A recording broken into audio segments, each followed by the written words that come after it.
Hey guys, this is Suman, your own tarot card reader, and I welcome you back to my channel Tarot Fragrance Suman. तो जैसे कि promise किया सबकी reading लेंगे, तो चलो रीडिंग लेते हैं। अभिया की रीडिंग ले रही हूँ। मैं देखती हूँ इन दोनों की करंट फीलिंग्स कैसी है। ये आया है the hierophant. Oh my God, the hermit, 4 of pentacles, 4 of wands,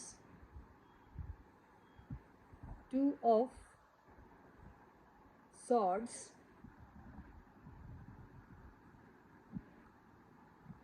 7 of cups and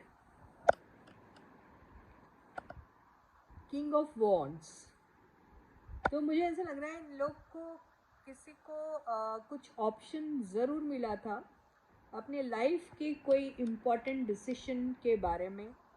एक ऐसा ज़रूर एक पॉइंट आया था कि एक डिसीशन लेना था, लेकिन मुझे ऐसा लग रहा है कि कॉन्फिडेंटली वो डिसीशन लेने की बजाय आप कोई डिसीशन लेते ही नहीं हो और आप कंफ्यूज हो जाते हो।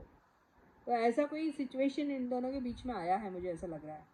वो इम्पॉर्टेंट डिसीजन कुछ भी हो सकता है, गेटिंग एंगेज और ट्राइंग टू गेट मैरिड, कुछ भी हो सकता है। ये बहुत ज़्यादा एक इम्पॉर्टेंट डिसीजन मुझे ऐसा दिख रहा है इनके लाइफ में। अब आपको जब बहुत सारे ज़िंदगी में कन्फ्यूजन होते हैं अपने खुद को लेकर, फैमिली को लेकर भी कई बार होता है, कई बार अपना कास्ट, क्रीड, कल्चर, सोसाइटी, या आप डिफरेंट लैंग्वेजेस में बात करते हैं, तो भी एक होता है इंटरकास्ट जिसको बोलते हैं।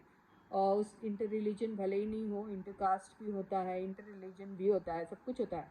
तो उसको वो चीज़ें लेकर भी इन लोगों के बीच में ना बहुत सारा कन्फ्यूजन जो है वो क्रिएट हुआ है। एक कॉन्फिडेंटली, जैसे मैंने कहा, एक डिसीजन लेना चाहिए था जो नहीं ले पाए हैं। मुझे ऐसा ही कुछ दिखाई दे रहा है, just because they wanted to keep certain things to themselves only, ये हो सकता है। तो इनके जो करंट फीलिंग्स है मुझे ऐसे ही दिखाई दे रहे हैं। थोड़ा और देख लेते हैं।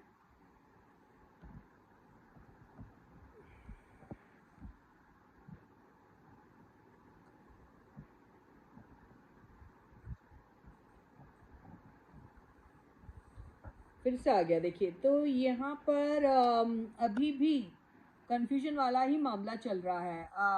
क्या होता है, आपको आपकी लाइफ में कुछ एक ऐसा एक ऐसा पॉइंट आता है जहाँ पर एक एग्जिस्टिंग ऑप्शन आपके पास है और एक ऐसा जिसको आप उस ऑप्शन को भी आप अपनी लाइफ में लेना चाहते हैं।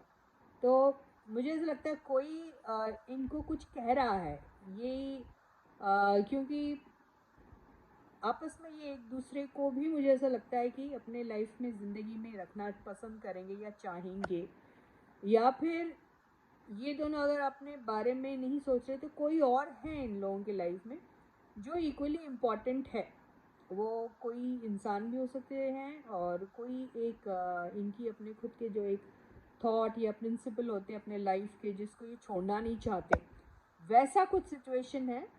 और ये एक सिचुएशन, और जो अभी इनके पास जो सिचुएशन आ रही है जिसको लेकर इनके दिमाग में कन्फ्यूजन हो रहा है, उसे भी वो इक्वली अपने लाइफ में इम्पोर्टेंस भी दे रहे हैं और उसको रखना भी चाहते हैं। लेकिन डर लगता है कि दोनों चीज़ को कैसे बैलेंस करके चलेंगे। तो बहुत सारी चीज़ें इनको अपने लाइफ में जो है वो फॉरगेट एंड फॉरगिव वाली एनर्जी में आके उसको बिल्कुल माफ़ कर देना एंड भूल जाना है। इसका मतलब यही होता है फॉरगेट एंड फॉरगिव। एक चलो ख़त्म करो सिलसिला, और पुरानी बातों पे मट्टी पाओ जिसको कहते हैं ना, उसी को फॉरगेट एंड फॉरगिव बोलते हैं। और इस ऐसी अननोन फियर से जो है वो तभी निकल पाएंगे। तो इसमें या तो आप दोनों के एक दूसरे के लिए वो लविंग एंड केयरिंग वाली एनर्जी होनी चाहिए, नहीं तो कोई आपकी लाइफ में कोई एक ऐसा आ सकता है जो आपको यही सलाह दे रहा है। तो यही कुछ सिचुएशन इनके लाइफ में मुझे अभी दिखाई दे रही है। पैसों के मामले को भी लेकर और लॉन्ग टर्म रिलेशनशिप को भी लेकर, और वो स्टेबिलिटी और कंसिस्टेंसी जो होनी चाहिए हर सिचुएशन में, चाहे वो रिलेशनशिप हो या आपका काम हो, प्रोफेशन हो, कुछ भी हो, तो उस चीज़ का अगर एब्सेंस रहता है तो आप हमेशा डर में रहते हैं, खौफ में रहते हैं। और फिर पैसों को लेकर भी अगर आपके बीच में कोई गड़बड़ अनबन शनबन हो गई है, तो उसमें भी आपको या तो उस चीज़ को उतना इम्पोर्टेंस ना दो और भूल जाओ उस चीज़ को, और रिलेशनशिप को ज़्यादा इम्पोर्टेंस दो। तो ऐसा ही कुछ इनको कहने के बारे में भी कार्ड्स कुछ ऐसा कह रहे हैं। तो ऐसी ही कुछ current situation and current energies जो हैं इनकी मुझे दिखाई दे रही है। So with this, I end my reading for you for today. I'll catch you again, guys. Please do subscribe to my channel if you haven't yet. Like the video and share the video. Bye bye. Channel को subscribe करना बिल्कुल मत भूलिए, guys.